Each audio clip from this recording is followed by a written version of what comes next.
জামুগুৰিহাটত ঐতিহ্যমণ্ডিত ত্যাগবীৰ হেমবৰুৱা মহাবিদ্যালয়ৰ হীৰক জয়ন্তী বৰ্ষ।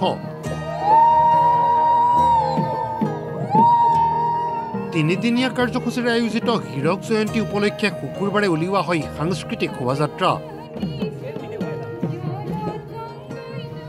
আয়তীৰ বিয়ানাম উৰুলিৰে মুখৰিত হৈ পৰিল জামুগুৰিহাটৰ ৰাজপথ।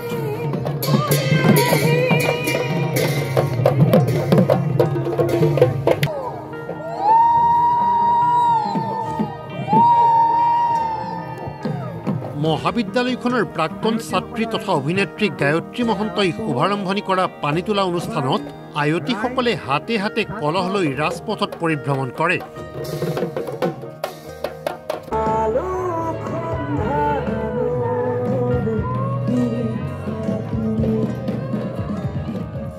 থেকেৰাগুৰিৰ বাসুদেৱ থানত সম্পূৰ্ণ মাংগলিক পৰম্পৰাৰে পানী তুলি পুনৰ মহাবিদ্যালয় প্ৰাংগণলৈ উভতি আহে মহিলা যুৱতী ছাত্ৰ ছাত্ৰীসকল।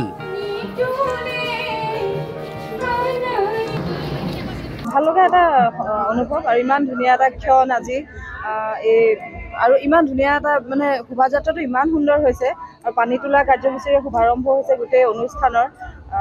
ভাল লাগিছে। প্ৰাক্তন ছাত্ৰী হিচাপে সদায় যিটো আশা কৰোঁ কলেজখনৰ গৰিমা যেনেকৈ আছে তেনেকৈ সদায় অটুট থাকক সেয়া কামনা কৰিছোঁ আৰু শিক্ষক শিক্ষয়িত্ৰীসকলক বহুত দিনৰ পিছত লগ পাইছোঁ, সহপাঠীসকলক বহুত দিনৰ পিছত লগ পাইছোঁ। ভাল লাগিছে।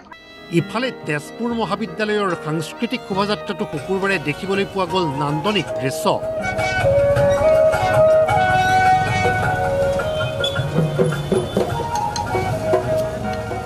মহাভাৰতৰ পৰা আজিৰ বৈদ্যুতিন যুগলৈকে লগতে বিভিন্ন জাতি জনগোষ্ঠীৰ কৃষ্টি সংস্কৃতি আৰু পৰম্পৰা।